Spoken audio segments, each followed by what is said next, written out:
welcome to Tea and Reflections.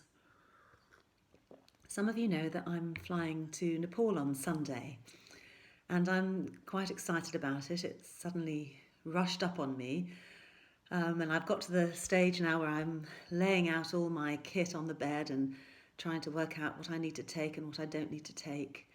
It's a complicated one to pack for because some of the time that we'll be there, it'll be relatively warm when we're down in Kathmandu, and as we climb up higher on the trek, it's going to get very cold. We're climbing up to 4,773 metres at the highest point, and we'll be in an area of Nepal that is between Kathmandu and Tibet. It's known as Langtang. It's an area that was affected a lot by the earthquake, and so it's really nice that we'll be staying in local lodges and tea houses, and it's a way of being able to support the local economy because they really need people to trek there. But also it's wonderful for me and for us, for our group, because we've got a really lovely group of women going and it's going to be very companionable. I think that if you go away to a completely different place, and especially if you're out in wild beauty and staying in a completely different culture, it's a very good way of having a completely new perspective on your life.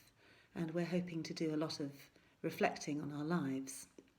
And I wonder if you're feeling that this would be something that would help you. I think if you're very in a feeling that life is overwhelming and that you're on this treadmill that never stops, and this time of year can be just unbelievably busy. I seem to be talking to a lot of people at the moment who are feeling overwhelmed.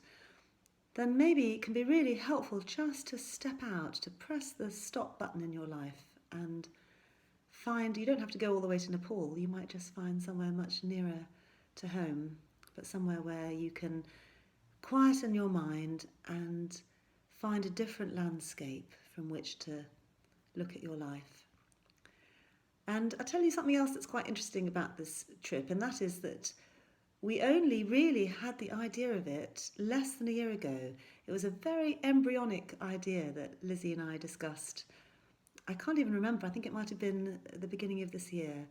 And we just said how great it would be. We both wanted to go to the Himalayas, and we both thought what a great way it would be to develop our coaching work and how great it would be to go with a small group of women. And we just sort of tentatively discussed how it could work.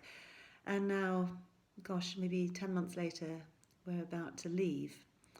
So I heard an interesting quote the other day that had quite an impact on me. And it said that the greatest untapped resource in the world is the ideas that people have and they don't do anything with them. And I wonder if there's an idea that you have growing in you that is waiting to come to fruition. Don't let it just stay as an idea, because that could be something that is really important for you to bring into action.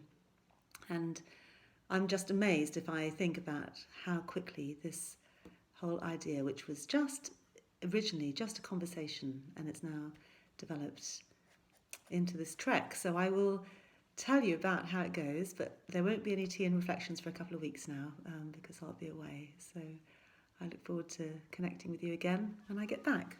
Bye for now.